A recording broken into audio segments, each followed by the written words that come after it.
السلام علیکم ورحمۃ اللہ وبرکاتہ۔ بچوں، آج میں آپ کو کہانی بتانے جا رہی ہوں، وہ جادوگرنی کی ہے۔ کسی دانا بادشاہ کو اپنے بیٹے کے لیے کسی صالح، پرہیزگار اور نیک خاندان کی لڑکی کی تلاش تھی۔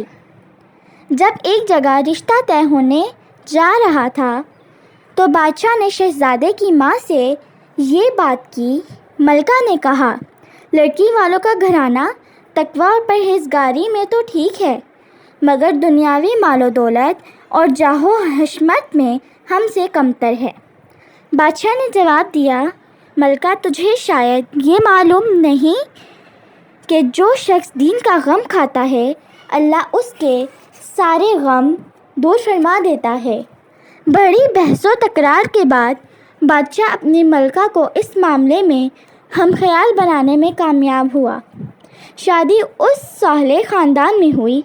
شادی کو کافی عرصہ ہو گیا اور اولاد نہ ہوئی تو شہزادے کے لیے شاہی محل کے دور دیوار تک اداس سے رہنے لگے تھے۔ بادشاہ نے دانا و بینا وزیروں کو جمع کیا اور اس مسئلے پر اس کی رائے لی۔ معلوم یہ ہوا کہ کسی بوڑھی عورت نے شہزادے پر جادو کر دیا ہے، جس کے نتیجے میں وہ اپنی حسین و جمیل اور چاند جیسی بیوی سے نفرت کرنے لگا تھا۔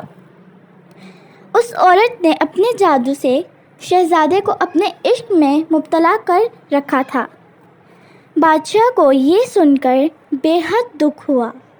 صدقہ و خیرات کیا گیا اور اللہ کے حضور گڑ گڑا کر دعائیں مانگی گئیں۔ پھر ایک روز اللہ کا کرنا یہ ہوا کہ ایک مرد درویش اچانک نمودار ہوا۔ وہ بادشاہ کو اپنے ساتھ قبرستان لے گیا۔ ایک قبر کی کھدائی کی تو اس میں ایک بال نکلا، جس میں سوگرہیں لگی ہوئی تھیں۔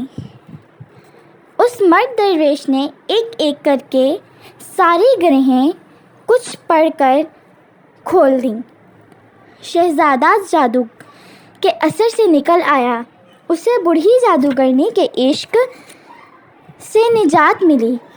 اس کی وہ نظر بندی ختم ہو گئی تھی جس کی وجہ سے شہزادے کو وہ بڑھیا اپنی بیوی سے زیادہ حسین و جمیل دکھائی دیتی تھی۔ اس نے اللہ کا شکر ادا کیا جس نے اسے اس جادو کی اسری سے آزادی عطا کی تھی۔ تو بچوں، ہمیں اس کہانی سے یہ سبق ملتا ہے کہ انسان کی مثال اس شہزادے کی ہے اور دنیا کی اس بوڑھی جادوگرنی کی سی ہے جس نے آخرت اور اللہ اور نبی کریم خاتم النبیین صلی اللہ علیہ وسلم کی محبت سے بھلا رکھی ہے۔